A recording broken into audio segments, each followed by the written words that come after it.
এই যে আমার লাউয়ের খোসার ভর্তা করতেছি।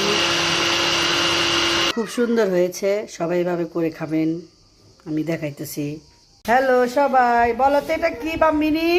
এই যে আমার বাবা এটা করে, তো রান্না শেষ। এটা হলো লাউয়ের খোসা বা কদুর খোসা, তারপর এখানে বিচি আছে, চিংড়ি মাছ, শুকনা মরিচ, পেঁয়াজ, কাঁচামরিচ সব কিছু দিয়ে, রসুন দিয়ে, এটা সরিষার তেল দিয়ে ভাজা ভাজা করেছি। এটা শিলপাটা বা ব্লেন্ডারে ফেলবেন। এটা যে কি মজার ভর্তা, এই ফার্স্ট আমি নিজে নিজে তৈরি করছি।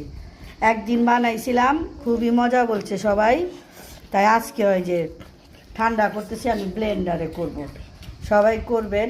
আর আমাদের এখানে তো এখন লাউয়ের সিজন, লাউ তো মানে সব কিছুই খাওয়া যায়। লাউয়ের মানে যে বিচির ভর্তা খুব মজা, আমি এখানে মিক্স করে দিছি, অল্প অল্প বিচি বের হয়েছে। খাবে তুমি এই ভর্তা? হ্যাঁ। ধর।